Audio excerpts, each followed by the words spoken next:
Doctor Mohammad Yunus ক্ষমতায় ছিলেন ২ বছর। তার ২ বছরের শাসনকালের প্রথম বছরেই দেশে ১২,৬৩৩ কোটি টাকার ঘুষের লেনদেন হয়েছে, দুর্নীতি হয়েছে। এবং এই যে ১২,৬৩৩ কোটি টাকার ঘুষের লেনদেন, সেটি কেবলমাত্র একটি খাতে, সেবা খাতে।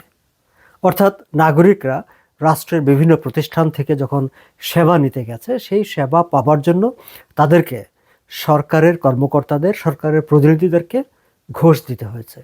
এবং সেই ঘুষের পরিমাণটা হচ্ছে ১২,৬৩৩ কোটি টাকা। দর্শক, এই তথ্যটি বের করেছে টিআইবি, ট্রান্সপারেন্সি ইন্টারন্যাশনাল বাংলাদেশ, এবং যেটির নেতৃত্বে আছেন ইফতেখারুজ্জামান। আপনাদের মনে থাকবার কথা, ডক্টর ইউনূসের দুর্নীতি বিরোধী যে একটা টাস্ক ফোর্স, মানে দুর্নীতি দমন কমিশন গঠনের জন্য যে একটা টাস্ক ফোর্স গঠন করেছিল, তার চেয়ার ছিলেন তিনি। টিআইবি কিংবা তার প্রধান ইফতেখার সাহেব, তারা মানে ডক্টর ইউনূসের লোক। সাধারণভাবে, সাদামাটাভাবে এটি প্রতিষ্ঠিত, এটি আমরা জানি। এখন ডক্টর ইউনূসের নিজের লোক, তার নেতৃত্বাধীন প্রতিষ্ঠান গবেষণা করে বের করেছে, ডক্টর ইউনূস যে ২ বছর দেশ শাসন করেছেন, তার প্রথম বছরে এই বিপুল পরিমাণ ১২,৬৩৩ কোটি টাকার ঘুষ লেনদেন হয়েছে। মানে তার প্রশাসনকে, ইউনূসের প্রশাসনকে এই টাকাটা ঘুষ দিতে হয়েছে।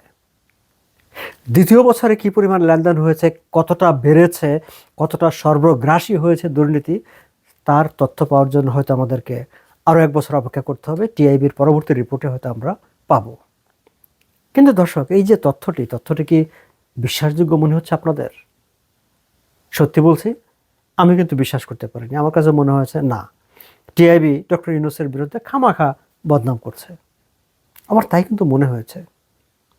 আবার এও মনে হয়েছে, কেন মনে হয়েছে আগে সেটা বলি। কারণ আমরা তো ডক্টর ইউনূসকে মনে করতাম যে না, একটা ফেরেস্তার মতো মানুষ, দরবেশ চরিত্রের মানুষ। আবার তিনি যখন প্রধান উপদেষ্টা হয়েছেন, তার উপদেষ্টা পরিষদে বেছে বেছে তিনি তার পছন্দের লোকজন, গ্রামীণের সঙ্গে সম্পর্কিত লোকজন, তাদেরকে নিয়েই তিনি তার চারপাশে সভাসদ বসিয়েছেন। সো প্রথমত ডক্টর ইউনূস একজন ফেরেস্তার প্রতিনিধি, আর তার চারপাশে ফেরেস্তার প্রতিনিধি আর একটা ফেরেস্তাসম লোকদেরকে তো খুঁজে বের করেছেন। তো সব দরবেশ আউলিয়াদের যে শাসন, সেই আসনে দুর্নীতি হবে কেন? প্রশ্নটা তো আমরা করতে পারি, তাই না? কিন্তু টিআইবি বলছে দুর্নীতি হয়েছে, এবং এটি একটি খাতের দুর্নীতির খতিয়ান। এখন আমরা অবিশ্বাস কিভাবে করি দর্শক? আচ্ছা, আমরা যদি ডক্টর ইউনূসের শাসন আমলের দিকে যাই, আপনাদের মনে থাকবার কথা যে একটা দাবি প্রচণ্ড রকমভাবে উঠেছিল যে উপদেষ্টা পরিষদে যারা আছেন তাদের সম্পত্তির হিসাব দেওয়া হোক। শেষ দিন পর্যন্ত কিন্তু ডক্টর ইউনূস কিংবা তার উপদেষ্টারা তাদের সম্পত্তির হিসাব প্রকাশ করেননি। কেন প্রকাশ করেননি? ডক্টর ইউনূস ক্ষমতায় থাকার সময় কিন্তু তার উপদেষ্টাদের নানা দুর্নীতির কথাবার্তা উঠেছিল। এখন ডক্টর ইউনূসের মতো লোক, ফেরেস্তার মতো লোক, আমরা যারা ভাবতাম দেশের মানুষের মধ্যে তার এমন একটা ইমেজ তৈরি হয়েছিল যে তিনি কখনো একবার যদি দেশ শাসনের সুযোগ পান, তাহলে এই দেশে দুধের নহর বয়ে যাবে। দুর্নীতির দ পর্যন্ত, মানে অ্যালফাবেট থেকে দ শব্দটাই উঠে যাবে, দুর্নীতি তো দূরের কথা। কিন্তু সেই ডক্টর ইউনূস ক্ষমতায় বসলেন, তার পছন্দের লোকদের সাথে নিয়ে তিনি দেশ শাসন করলেন। আর সেই সময় যদি এরকম একটা চিত্র আসে যে ১২,৬৩৩ কোটি টাকার দুর্নীতি হয়েছে কেবলমাত্র সেবা খাতে, সরকারের কাছ থেকে সেবা নেওয়ার জন্য, সেটা কিভাবে বিশ্বাস করি? কিন্তু এটা তো সত্য যে যখন দাবিটা উঠেছিল যে উপদেষ্টাদের সম্পত্তির হিসাব দেওয়া হোক, তারা কেউ কিন্তু তাতে রাজি হননি। যখন বিভিন্ন উপদেষ্টাদেরকে নিয়ে নানা রকম দুর্নীতির অভিযোগ উঠছিল, যখন দাবি উঠছিল যে এগুলোর তদন্ত হোক, তারা কিন্তু সেগুলো তদন্ত করতে চাননি। তদন্ত হয়নি কোনোটিরই। আমরা বরং জানি যে ডক্টর ইউনূস তার ওই যে ৬৬০ কোটি টাকার মানে মাপ করে নিয়েছেন, ওই সময় তার মানে ফেরত নিয়েছেন, যেটা আওয়ামী লীগ সরকার তারকে মানে দিতে বাধ্য করেছিল। তার প্রতিষ্ঠানকে ৫ বছর ট্যাক্স দিতে হবে না, ভ্যাট দিতে হবে না, করমুক্ত, সেই সব আইন পাশ করে নিয়েছেন। তিনি মানব সম্পদ আদম ব্যবসা করবেন, শিক্ষা ব্যবসা করবেন, চিকিৎসা ব্যবসা করবেন, নানা রকম ব্যবসার তার মালিকানাধীন প্রতিষ্ঠানগুলোর লাইসেন্স বাগিয়ে নিয়েছেন, সেগুলো করেছেন। এখন আমরা বিভিন্ন সময় বলেছি যে এগুলো কনফ্লিক্ট অফ ইন্টারেস্ট হয়, আমরা কিন্তু এটা দুর্নীতি হয় সেটা বলার সাহস পাই নাই। আমরা বলেছি এগুলো কনফ্লিক্ট অফ ইন্টারেস্ট হয়, কিন্তু কে শোনে কার কথা? ডক্টর ইউনূস ফেরেশতার মতো মানুষ দেশ শাসন করছেন, ফেরেশতার শাসনে দেশ চলছে, এইসব কিছু তো হবেই। এগুলো হয়েছে, তাই না? দর্শক, আপনাদের মনে থাকবার কথা যে ডিসি নিয়োগ নিয়ে লেনদেন হচ্ছে এরকম একটা খবর বেরিয়েছিল। ও ঢাকার কালবেলা একটা মানে চেকের ছবি ছেপে দিয়েছিল যে প্রতিটা ডিসির পোস্টিং নিয়োগে কত কোটি টাকা করে নিতে দেওয়া হচ্ছে। সেটি নিয়ে একটা তদন্ত কমিটি হয়েছিল বলে শুনেছি, কিন্তু কারো কোনো শাস্তি কিন্তু হয়নি। সেই তদন্তে কারা দোষী, কারা মানে কারো কোনো দোষ আছে কিনা সেই তথ্য কিন্তু আর বের হয়নি। তার মানে কি, এই যে প্রশাসনের নিয়োগ টাকার বিনিময়ে, লেনদেনের বিনিময়ে একটা ব্যবসা পরিণত হয়েছিল, এবং সেটি তো সরকার, উপদেষ্টা, প্রধান উপদেষ্টা সবাই জানতেন, কারণ পত্রিকায় নিউজ হয়েছে। তারা সেটার বিপক্ষে কোনো পদক্ষেপ নেননি, ব্যবস্থা নেননি। তার মানে রাষ্ট্র স্বয়ং, তার মানে এই উপদেষ্টা পরিষদ, ডক্টর ইউনূসের পরিষদ, তারা এই দুর্নীতিগুলোকে প্রশ্রয় দিয়েছে। এখন কেউ যদি বলে যে তারা প্রশ্রয় দিয়েছে কারণ তারা সেখান থেকে কমিশন পেয়েছে, আপনি তাদের মুখ বন্ধ করবেন কিভাবে? কেউ যদি বলে যে এই যে দুর্নীতিগুলি হয়েছে, সেই দুর্নীতির সঙ্গে এই উপদেষ্টারা কেউ কেউ, ডক্টর ইউনূস নিজে জড়িত ছিলেন, তার স্নেহাস্পদরা এই দুর্নীতিগুলো করেছে, আপনি তাদের মুখ বন্ধ করবেন কিভাবে? কারণ তারা তো মানুষ, আমরা তো চেয়েছিলাম যে আপনারা আপনাদের সম্পদের হিসাব দেন, বা সেই সময় যে দুর্নীতির কথাগুলো উঠেছে সেগুলোর ব্যাপারে ব্যবস্থা নেন। আপনারা কোনোটা ব্যবস্থা নেন নাই। ফলে আজকে যখন টিআইবি, ট্রান্সপারেন্সি ইন্টারন্যাশনাল বাংলাদেশ যখন হিসাব করে বলে যে 12,633 কোটি টাকার ঘুষ লেনদেন হয়েছে, তখন সেটাকে আমরা উড়িয়ে দেব কিভাবে? আরও একটা মজার ব্যাপার কি জানেন, যে ঢাকার অনলাইন নিউজ পোর্টাল চর্চা, তারা আবার আরও ক্রিয়েটিভ। তারা এটাকে আবার হিসাব নিকাশ করে দেখিয়েছে যে এটি যদি মানে তার 1 বছরের দুর্নীতির খতিয়ান হয়, মানে পরিমাণ হয়, তাহলে প্রতিদিন গড়ে 34,61,61 টাকার ঘুষ লেনদেন হয়েছে, আর প্রতি ঘন্টায় হয়েছে 1,44,00,000 টাকা।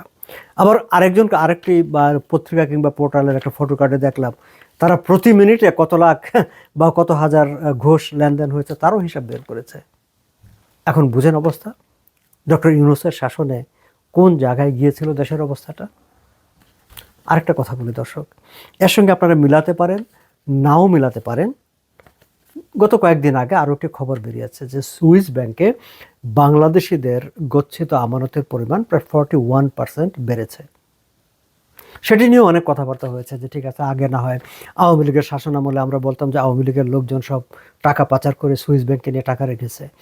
এই সময়ে ডক্টর ইউনূসের শাসন আমলে এই টাকাটা কোথায় কারা নিয়েছে, কারা পাঠিয়েছে, এই প্রশ্নটাও খুব মানে অত উঁচু গলায় না, অনেকটা মিনমিনে গলায় হলেও অনেকে এই প্রশ্নটা তোলার চেষ্টা করেছেন, কিন্তু তাতে লাভ কি? জবাবদিহি করার মতো কেউ তো নাই, বা এগুলো খোঁজ খবর করার, পদক্ষেপ নেওয়ার, ব্যবস্থা করার সেই জায়গাটাও কেউ নাই। কিন্তু যে মজার যে ইনফরমেশনটি আমি আপনাদেরকে একটু মিলাতে বলি, এর সঙ্গে কোনো সম্পর্ক থাকতেও পারে, নাও থাকতে পারে, কিন্তু আমি শুধু 2টা নাম্বার আপনাদের সামনে বলি। সেই নাম্বারটি হচ্ছে কি, সুইস ব্যাংকের যে রিপোর্টটি বেরিয়েছে তাতে বাংলাদেশিদের যে গচ্ছিত আমানতের পরিমাণ সেটি হচ্ছে 12,678 কোটি টাকা। 12,678, 12,678। আর এই যে ঘুষ লেনদেন হয়েছে বলে 1 বছরে ডক্টর ইউনূসের শাসন আমলে, সেটাও কিন্তু 12,633। 12,633, 12,678 নাম্বারগুলো কিন্তু একটু মিলে। আমি বলছি না যে এই সব ঘুষের টাকা সুইস ব্যাংকে চলে গেছে, আমি সেটা বলছি না। আমি এটাও বলছি না যে ইউনূসের ব্যবসার টাকা, তার উপদেষ্টাদের ব্যবসার টাকা সুইস ব্যাংকে চলে গেছে, সেটাও বলছি না। কিন্তু সেই টাকার মালিকানা বাংলাদেশের। কিন্তু আমি শুধু এই যে 2টা নাম্বার মিলে যাচ্ছে, আমি শুধু সেটা বলছি। এখন আমরা কি করব?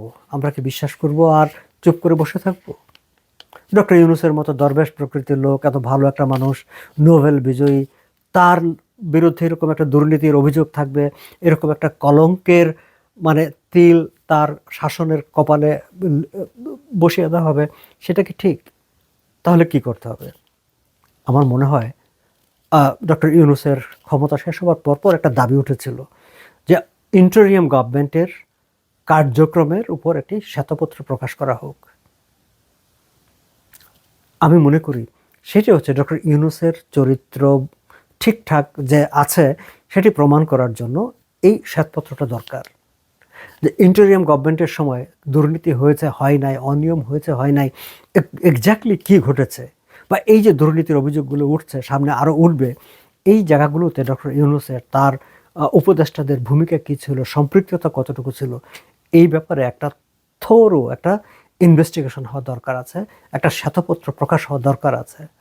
এবং টিআইবির এই রিপোর্টটি প্রকাশের পর এই শ্বেতপত্র প্রকাশটি ফরজ হয়ে গেছে। আমার মনে হয় তারেক রহমানের বিএনপি সরকার এই উদ্যোগটি তাদের নেওয়া দরকার। না নিলে বরং ইউনূসের দুর্নীতির দায়ভাগ তাদের ঘাড়েও যাবে, সেই কলঙ্কের দায়ভাগ তাদেরকেও নিতে হবে। কিন্তু ইউনূসের কলঙ্কের দায়ভাগ তারেক রহমান কেন নেবেন? সেই জন্যই বলি, ইন্টারিয়াম গভর্নমেন্টের 2 বছরের শাসনকালের উপর একটি শ্বেতপত্র প্রকাশিত হোক, একটি তদন্ত হোক, সেই সময় কি হয়েছে, তারা কি করেছেন, কত খাতে, কোন খাতে কিভাবে দুর্নীতি করেছেন, কত টাকা তারা পাচার করেছেন, এই সব কিছুরই একটা পরিষ্কার চিত্র পাওয়া যাবে যদি একটি স্বাধীন একটা ইনভেস্টিগেশন হয়, একটি শ্বেতপত্র প্রকাশিত হয়।